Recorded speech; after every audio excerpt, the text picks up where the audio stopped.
Assalamu alaikum. A warm welcome to all our viewers and listeners.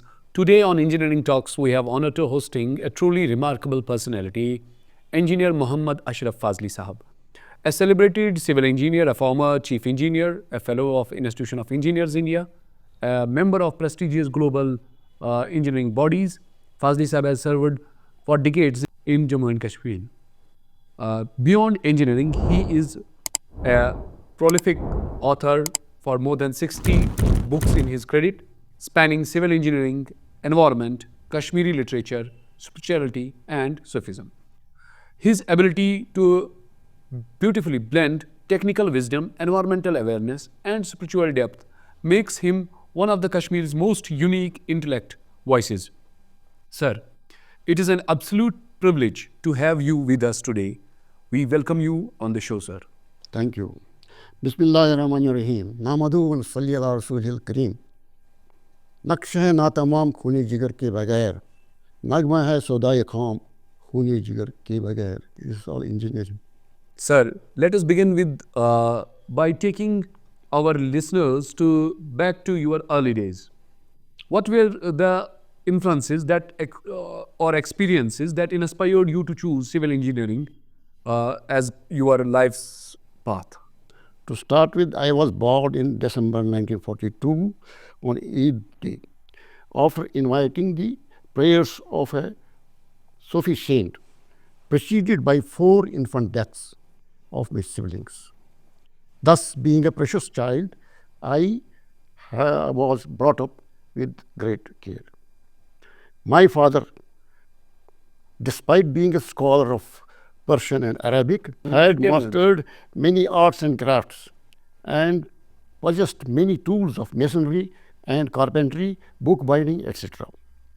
I would also watch him repairing the minute parts of watches in his shop at Dalgate, where army officers during World War II used to get their watches repaired through him.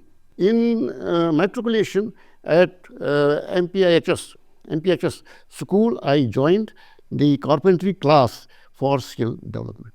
In 1963, I passed my degree in engineering with honors grade from Annamala University, South India, at the age of 20.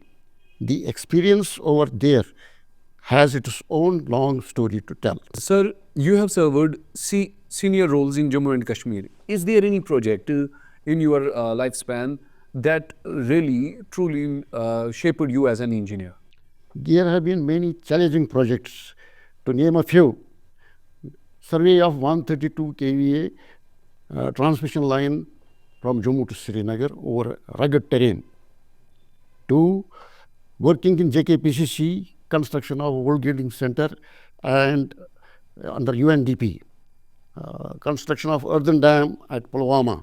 Maintenance of Baramulla Uri National Highway, Nalama Road project, sewerage and drainage project for Srinagar city, solid waste management project for Greater Srinagar, low cost sanitation project for Srinagar with UNICEF assistance, circular road project of Srinagar city, rural development works in Anantnag district, national highway bypass road with rehabilitation of 2 damaged bridges, 93 megawatt NGHP project, RC buildings Srinagar, inland water transport project over River Jhelum, Chari Reef development project. Sir, when you see the engineering landscape of Jammu and Kashmir compared to the time when you began, what major transformations you see? I have witnessed from my childhood metal roads getting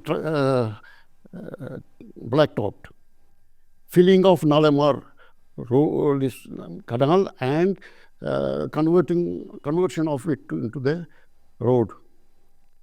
Then building of hotels on boulevard, construction of foreshore roads on Dal periphery, agricultural lands getting converted to the colonies, wetlands like Bimina getting converted to colony, and office building sites, widening of Jammu Srinagar National Highway, extension of railway line up to Srinagar, etc. Sir, you are known for educating environmentally responsible engineering. How did this concern of ecology and sustainable development evolved in your professional journey? In UED, I came in contact with UNICEF and Mr. B. Pathak of Solar International. A number of documentaries were got prepared on the existing status of direct discharge of raw sewage in water bodies through open surface drains. And a low-cost sanitation project was formulated. Sir, writing more than 60 books is extraordinary. What first motivated you to pick up the pen, and how do you maintain such consistent creativity?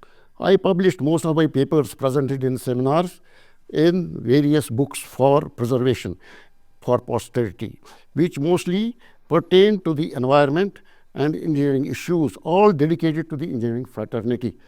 Besides, during leisure time, I used to read books which motivated me to write something of my own also. Hence, I translated some rare books into English language. Sir, many of your writings reflect a deep spiritual dimension and a strong influence of Sufism.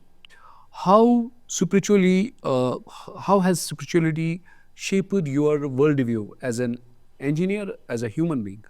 Being born as a result of the prayers of a Sufi saint, I would always seek a blessing of some Sufi saint to solve my difficulties in trying circumstances. In this process, I came in contact with many contemporary Sufi saints whom I chanced to see their miraculous happenings. You have served chairman, honorary secretary, council member for Jammu Kashmir Institution of Engineers. In your view, how IEI can contribute strengthening engineering culture and professionalism in the region?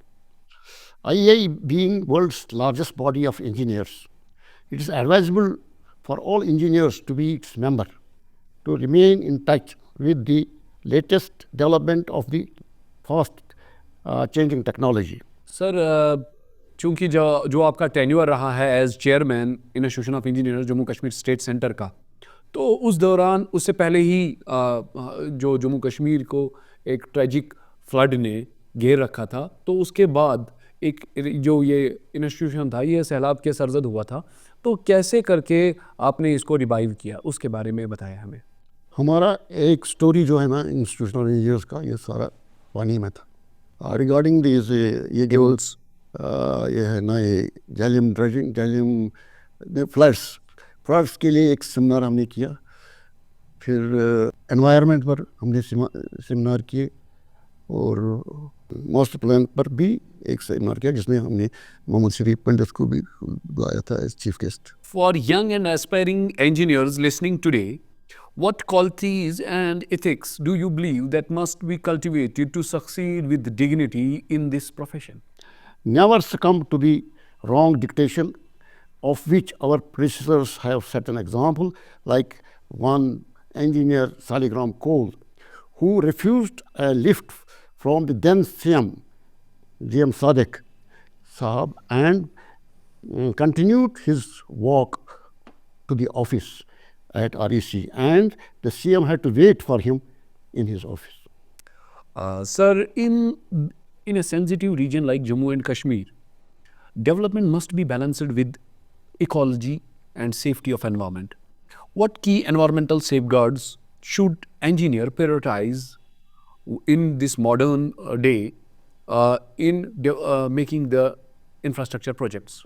The protection of the environment should be the topmost priority, and there should be allowed no development at the cost of environment, because if we abuse nature, the nature will abuse us. Sir, you are a mentor, a writer, a thinker, an engineer, and whatnot. What final message would you like to give the new generations that look up your remarkable journey as an engineer? Build with humility, write with honesty, and always be guided by compassion and uphold professional ethics. I have been insisting all along for setting up a BIS licensed laboratory in J&KUT for testing the building materials before, use and after, for the safety of structures, in absence of which the expenditure incurred for the construction works is rendered infructuous at the responsibility of engineers. Sir, thank you. Thank you very much, sir. It has been absolute honor to listen your wisdom, your experiences, and deep thought you bring engineering, environment, and spirituality.